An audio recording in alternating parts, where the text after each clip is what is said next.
offshore wind energy was talked about in our region today. Let me remind you about the plan. It's for a new offshore wind zone in the Pacific Ocean off the Hunter Coast. It would be a patch of ocean stretching from about Norah Head to Port Stephens. It was announced at the end of 2022. There have been community consultations, a public submissions period, but some coastal communities have raised concerns about the lack of information and what they say is lack of consultation with this project. So today, Shadow Minister for Climate Change and Energy, Ted O'Brien, was speaking with community members in Norah Head. Thank you for your time this afternoon. Thank you for yours, Kaya. How were you alerted to concerns about offshore wind projects by some of our coastal communities here? Well, unfortunately, it's not the only community around Australia that is starting to raise concerns just about the lack of consultation or concerns about the impact on their local environments.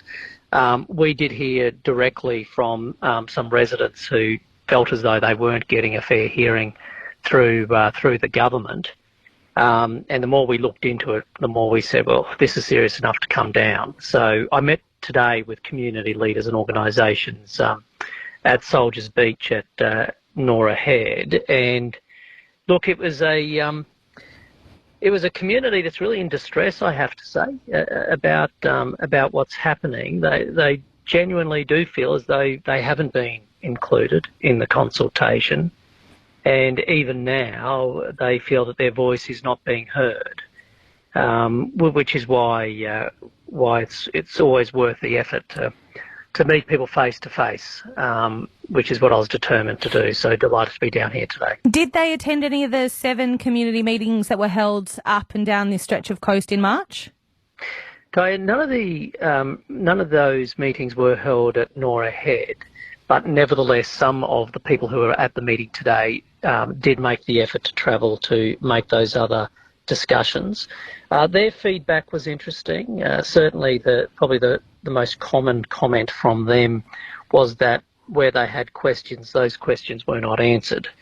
So there was some concern expressed about those information sessions. But mostly it was just a view on the part of the community that they just hadn't been adequately consulted.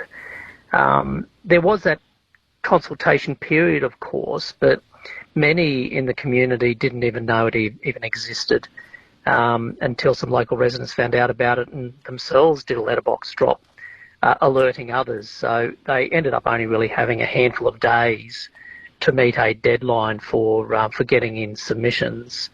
And so I understand why this community is distressed. If they are looking at the possibility of having, wind turbines probably over 250 metres high, as close as 10 kilometres off the coast, you can imagine why they have a very, very vested interest in having their views heard. It is a very, very preliminary plan, though, and those information sessions were not ever pitched by the government as, the answer to all questions, because, it is very early days on this planning process. To the community's credit, none of the issues they were raising with me today were ones that were irrelevant for this part of the process. What were some of those concerns? This was talking about basically what would be the impact if a zone were declared on ocean life, whales in particular that migrate, bird life. What would be the potential impact of visual amenity? What sort of impact might that have on local tourism? A lot of the commercial fishers, especially those looking at lobster, saying, so what would be the potential impact if there were to be wind farms in this area? The surfing community really wanting to understand what do these sorts of wind farms that might go in this area, what sort of impact might that have? Now, none of those questions are specific to a project. They're questions that, sure, can be put once and if a project is ever proposed, but I think there's fair questions to be put by a community at this stage where the government is working out, do we assign this area as being one for offshore wind or not? So I found, and as you can imagine, Kaya, like a lot of people in my position, you go to a lot of community forums. I found the community at Norah Head very level-headed. None of them were anti-renewables. None of them were sort of trying to push back on the need to act on climate change.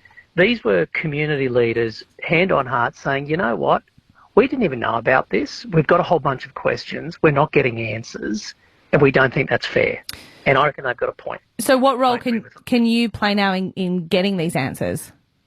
Well, look, I am determined to at least give voice to their concerns and to be making representations directly to my counterpart, the Minister, and to government. It is important, not just for the Hunter region, but it's actually important right across Australia that we have some key principles in place. You know, this energy transition, whichever pathway we take to decarbonise, a prerequisite has to be community consent, where a major project fundamentally changes the way of life or an economy for a regional area.